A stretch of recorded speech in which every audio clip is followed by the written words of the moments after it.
Isaiah Sweet was born on July 2, 1995 to Stacy Sweet and Christopher Gully. The couple didn't get married, and Stacy fought for Isaiah to enter foster care, but his custody was given to his grandparents, Richard and Janet Sweet. They were married for 30 years and raised Isaiah since he was 4. Both Stacy and Christopher struggled with drug addiction that continued even after their separation. Isaiah was diagnosed with ADD, an attention disorder, and failed to receive the proper care, which only worsened his situation. Therapists noticed his limited judgment capability and symptoms of bipolar disorder. A few years later, Richard and Janet moved to Iowa to care for Richard's sick mother. They took Isaiah with them. Isaiah wanted to live with his mother, but his grandparents didn't allow him to. In 2010, Stacy also moved to Iowa, leading to continued conflicts within the family.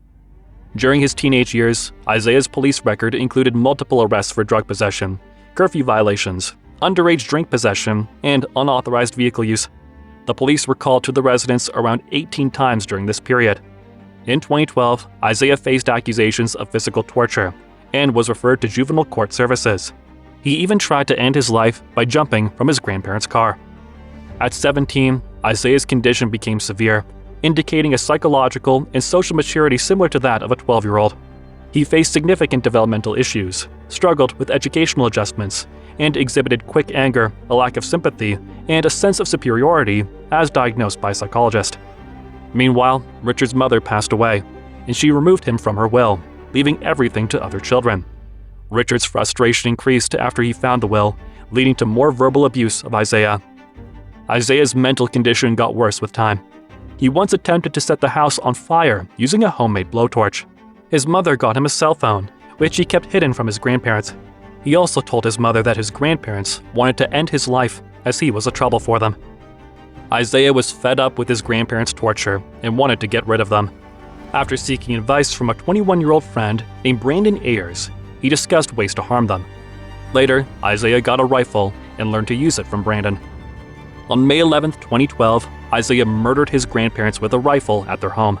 Shot both of them. Okay. What'd you shoot him with, Isaiah? The assault rifle. He then apologized for his actions and prayed for forgiveness. He took the gun and money from their wallets, leaving their bodies in the house. Isaiah attended a friend's birthday party the following day and drove 75 miles to another gathering. Along the way, he tried to enter a convenience store to use the bathroom, but accidentally triggered an alarm, leading to his arrest for driving with a suspended license. In custody, he falsely claimed his grandparents were at the hospital that day, due to which he was in a hurry to reach them. Later, he was released by the authorities. The next day, he contacted his counselor and continued partying and behaving strangely, again attempting to end his life. Other members visited the house for Mother's Day during this time. As they entered, they found Richard and Janet's corpses lying on the couch in the living room. This is an emergency. We noticed a window off the side, and one person went in and looked and discovered a body. Okay, do you know who it is? Yes, Janet and Rick Sweet. Isaiah was immediately arrested. On interrogation, he confessed to daily verbal and physical torture from Richard, and even threatened to end his life when he was 7. He further said Richard and Janet treated me like shit, and that Richard constantly told me just to kill myself and fall off the earth. Isaiah further confessed that he shot Richard in the head from behind for making his life a living hell. I came up right behind my grandpa when he was washing dishes with a bat in my hand. I put it right behind his head, came back like this, and I couldn't do it. He then shot Janet. I took a point like this, stepped up one stair so I could see my grandpa's head, boom, pulled the trigger back, pulled the bolt back, shot my grandpa twice in the head. Isaiah faced 2 counts of first-degree murder. A clinical psychologist verified that Isaiah had the mental state of a 12 to 14-year-old child. His actions were not the well-executed plan of a common criminal. His level of insight, his level of empathy, and his self-concept were much lower than I would have expected for somebody aged 17, pretty close to 18th birthday. In 2013, Isaiah pleaded guilty to the charges. Isaiah Sweet changes his plea to guilty on both first-degree murder charges in the death of his own grandparents, Richard and Janet Sweet. In 2014, the Delaware County District Court convicted Isaiah to a life sentence without release.